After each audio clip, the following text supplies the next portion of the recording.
Hello, welcome to GCSE Bite Size with me, Chris Smith, and with Ben Valsler. We're from The Naked Scientists. Now, in this podcast, we're looking at energy, which comes in many different forms.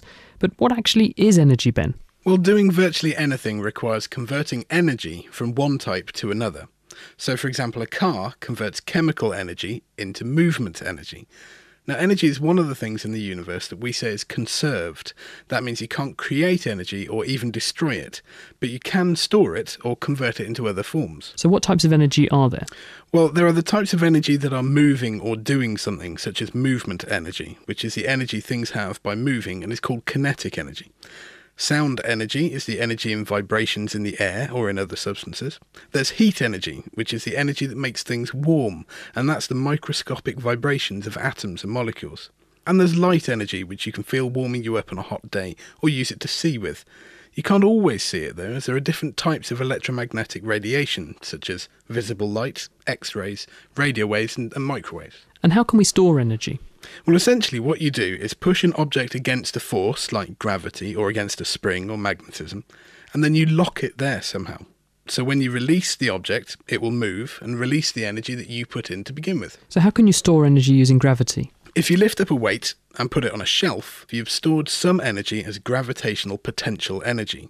If the weight then falls down, it releases that energy as the movement energy of the falling weight. Similarly, if you squash a spring or stretch a piece of elastic, you've stored elastic potential energy, which you can release by letting go. Now, you mentioned that you can store energy using magnetism just now, so how does that work? Well, if you hold two magnets apart that will attract each other, or if you hold two repelling magnets together, you're storing magnetic potential energy, and when you let go, they'll either snap together or fling apart, releasing all that energy.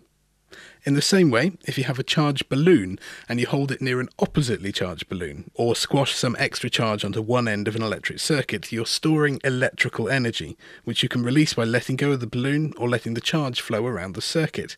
This could release the energy into a light bulb, a motor, or your TV. So what other forms of stored energy are there? Well, there's chemical potential energy, which is stored in fuel, food, batteries, etc., and that can be released by a chemical reaction like burning or respiration. Then there's nuclear potential energy, which is stored in the nuclei of atoms themselves, which can be released in nuclear reactions in a power plant, or from radioactive elements. Now, you say that we can't destroy energy, so why do people keep going on the news about us running out of it? Well, although you can't destroy energy, you can convert it into a less useful form. And the least useful form of energy is heat. So most energy will eventually end up as heat. For example, if you drag your brother across the floor, most of the energy you will have used will go into warming up the floor and his trousers.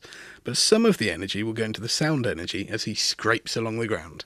So in one process, like dragging your brother across the floor, you can convert one form of energy into several forms, not just one. Oh yeah, and this will always happen to some extent.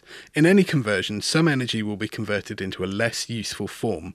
For example, a conventional light bulb will convert some energy into the useful visible light, but most of its energy will be converted into heat.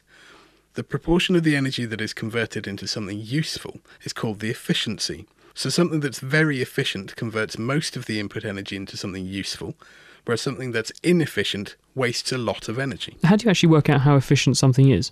Well, because efficiency is the proportion of energy that ends up being useful, you work it out by dividing the amount of useful energy you got out by the total energy you put in.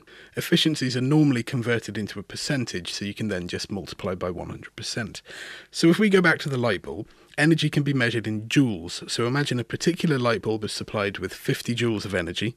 5 joules of that is converted into light, but 45 joules are converted into heat. 5 joules of energy was useful, and we divide that by the 50 joules of energy we started with, which gives us an efficiency of 0.1. Multiply it by 100% to give only a 10% efficiency.